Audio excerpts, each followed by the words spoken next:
In 1960, a Hungarian immigrant named Rudolf Kalman submitted a paper describing a new mathematical algorithm. A referee read it and wrote back words that would become infamous in the history of science. It cannot possibly be true. The paper was rejected, so Kalman published it somewhere else, in a mechanical engineering journal, because no electrical engineering journal would touch it. That paper now has over 27,000 citations.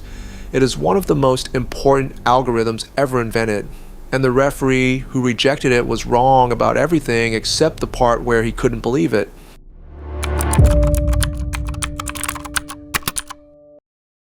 Rudolf Kalman was born in Budapest, Hungary in 1930. His father was an electrical engineer. In 1943, when Rudolf was 13, his family fled wartime Hungary and emigrated to the United States.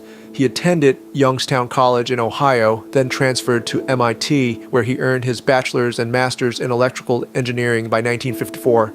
He completed his PhD at Columbia University in 1957 under John Ragazzini. By 1958, he was working as a research mathematician at the Research Institute for Advanced Studies in Baltimore. He was 28 years old, unknown, untenured, and working on an idea that nobody in his field believed was possible. Here's the problem Kalman was trying to solve. Imagine you're tracking something, a missile, a satellite, a spacecraft. You have sensors that measure its position, but sensors are imperfect. Every reading is slightly wrong, noisy, jittery. You also have a mathematical model of how the object moves. Physics tells you where it should be, but your model is imperfect too. It doesn't account for every gust of wind, every gravitational wobble. So you have two imperfect sources of information, a noisy measurement and an imperfect prediction. The question is, how do you combine them to get the best possible estimate of where the object actually is? Before Kalman, the answer was the Wiener filter, invented by Norbert Wiener in the 1940s. It worked, but it needed the entire history of measurements. Every data point you'd ever collected.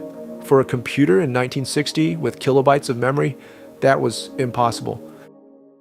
In January 1959, Kalman had his breakthrough. What if you didn't need the entire history? What if you could do it recursively, using only the previous estimate and the new measurement? 2 steps. That's all. Step 1, predict. Based on what you knew before and your model of how things move, guess where the object is now. Step 2, update.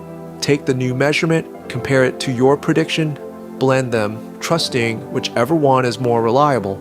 If your prediction is very confident, lean toward the prediction. If the measurement is very precise, lean toward the measurement.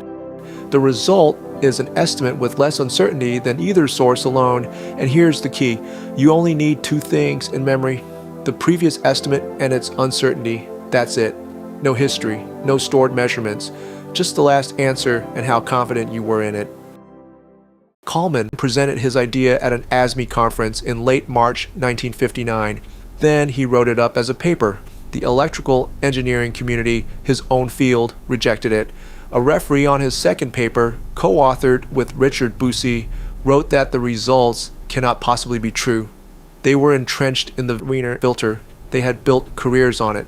Kalman's approach used a completely different mathematical language, state space methods instead of frequency domain analysis. It didn't look like anything they recognized.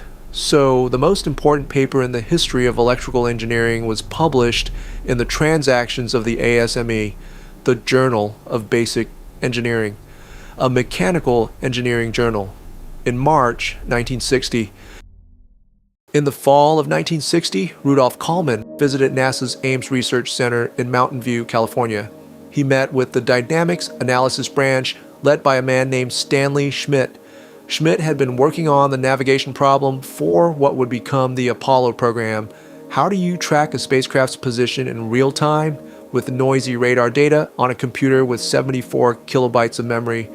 Schmidt listened to Kalman's presentation, and unlike the referees who had rejected the paper, Schmidt immediately understood what he was hearing. This wasn't just elegant mathematics. This was the answer to Apollo's navigation problem. By early 1961, Schmidt's group had implemented the Kalman filter in digital simulations of circumlunar navigation, but there was a problem. The standard Kalman filter was designed for linear systems, systems where the math is proportional and predictable. Lunar navigation is nonlinear. Gravity changes as you move between the Earth and Moon, trajectories curve, orbits are elliptical. So Schmidt's team developed something new, the extended Kalman filter, a version that could handle the messy, nonlinear reality of spaceflight. They split the algorithm into two phases, one for the long coasting periods between sensor readings, and one for incorporating new measurements when they arrived. This split was critical. In space, hours could elapse between useful radar contacts. The Kalman filter was loaded into the Apollo guidance computer. The actual source code, written in AGC assembly language, is a file called kalmanfilter.agc. It's part of the Luminary 1A build, the software that ran the lunar module. And here's the detail that stops me every time. That source code is now on GitHub. You can open a browser right now and read the actual lines of code that navigated astronauts to the moon, the same recursive algorithm that a referee said cannot possibly be true, running on a computer with less memory than the text message you sent this morning. But the moon was just the beginning. The Kalman filter didn't stay in space, it came home.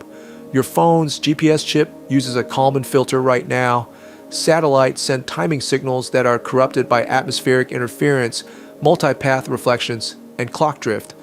The Kalman filter fuses readings from multiple satellites and smooths the noise. Without it, your location would jump around by 50 meters every second. Your phone uses another Kalman filter for its orientation, blending the accelerometer, gyroscope, and magnetometer. The gyroscope is accurate in the short term, but drifts. The accelerometer is noisy in the short term, but stable over time. The filter trusts each one at the timescale where it's most reliable. Every time your screen rotates, that's Kalman. Self-driving cars use Kalman filters to fuse cameras, radar, LiDAR, GPS, and inertial sensors into a single, coherent picture of where the car is and what's around it. When a Tesla enters a tunnel and GPS drops out, the Kalman filter switches to trusting the inertial sensors and wheel odometry until GPS returns. Drones use Kalman filters to hover. Weather forecasts use them to blend satellite data with atmospheric models. Stock traders use them to estimate the true price of an asset from noisy market data. Submarines use them to navigate underwater where GPS doesn't reach. The space shuttle used them. Mars rovers use them. Air traffic control uses them to track every plane in the sky from noisy radar returns. It may be the most widely deployed algorithm in human history, and almost nobody has heard of it. The world eventually caught up. Kalman received the IEE Medal of Honor in 1974, the Kyoto Prize in 1985, sometimes called Japan's Nobel Prize, the Charles Stark Draper Prize in 2008, and in 2009, President Barack Obama awarded him the National Medal of Science, the highest scientific honor in the United States. Rudolph Kalman died on July 2, 2016, at his home in Gainesville, Florida. He was 86 years old, a refugee from wartime Hungary who invented an algorithm at 28 that a referee said couldn't be true, and that now runs invisibly inside billions of machines. So here's what I want you to remember. In January 1959, a 28-year-old immigrant worked out a mathematical idea in Baltimore. His own field said it was impossible. He published it in the wrong journal, and within a decade, that algorithm was guiding astronauts to the moon. Today, it's in your phone, it's in your car, it's tracking every flight overhead, and every satellite in orbit is navigating drones and submarines and Mars rovers. Every time you open a map and see that little blue dot, smooth, confident, precise, that's the rejected algorithm. Still running, still impossible, still true. If this was helpful, don't forget to hit the like button and subscribe if you want to see more videos like this. Thank you guys for watching.